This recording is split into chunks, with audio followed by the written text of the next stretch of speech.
Good morning, dear students. Let's begin our social science class.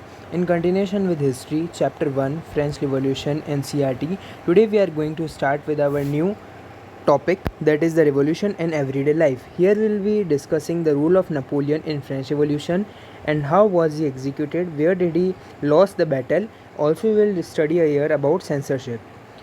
Can politics change the clothes people wear, language they speak, or books they read? The years following 1789 in France saw many such changes in the life of men, women, and children. The revolutionary government took it upon themselves to pass laws that would translate the ideal of liberty, equality into everyday practice. One important law that came into effect soon after storming of Bastille in summer of 1789 was abolition of censorship.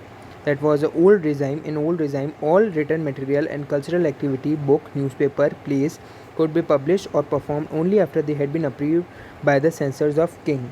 So this was a censorship, and basically they prohibited the publishing of such of the things, as these will create a feeling of patriotism in the French people.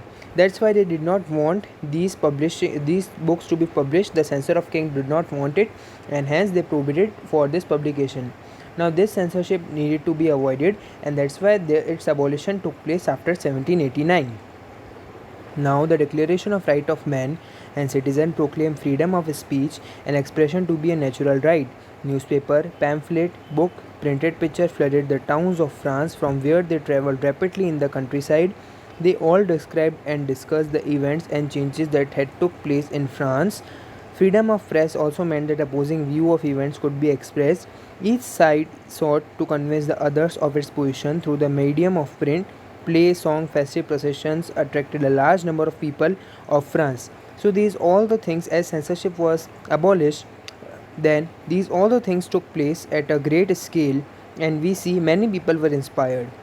This was one way they could grasp and identify with the ideas such as liberty or justice that political philosopher wrote about at length in texts which only a handful of educated people could read. Now you can see this is a patriotic fat reducing press.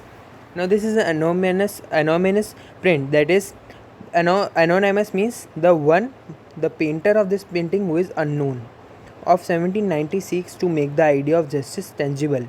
Means fat people had more powers than these thin people, and that's why these fat people should be made thin by the fat reducing press, and this fat in the form of the equality should be transferred to thin and lean people.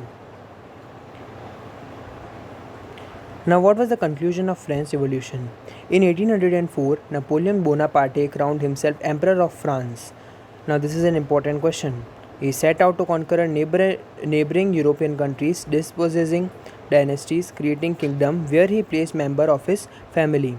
Napoleon saw his role as a modernizer of Europe. Now, he wanted to bring a modernization in Europe. He introduced many laws such as protection of private property, as well as uniform system of weights and measures provided by decimal system. Initially, many saw Napoleon as a liberator. Liberator means the one who will make free, who would bring freedom to people. But soon the Napoleonic armies can be viewed everywhere as an invading force. Now it was a type of force, and it had caused overburden to people of France and as well as Europe. He was finally defeated at Waterloo in 1815. Now this is an important one mark question. Where was Napoleon defeated? So Battle of Waterloo. And this whole paragraph formed the 3-mark question of the lifetime of Napoleon in France. Many of his measures that carried the revolutionary ideas of liberty and modern laws to other parts of Europe had an impact on people long after Napoleon had left. The ideas of liberty and democratic right were the most important legacy of French Revolution. They wanted liberty as well as democracy. These spread from France to rest of Europe during the 19th century, where feudal system, as I already told you, the privileges based on birth were abolished or were removed. Colonized peoples renewed the idea of freedom, reworked the idea of freedom from bondage into their movement to create a sovereign nation state where everyone should be equal. Tipu Sultan and Ram Mohan Roy are two examples of individuals who responded to the ideas coming from revolutionary France. Now, from revolutionary France, these were taken to India also by Tipu Sultan and Ram Mohan Roy. This is an important 1-mark question. In this way, we have completed this chapter. That's all for the day, students. Thank you and have a nice day.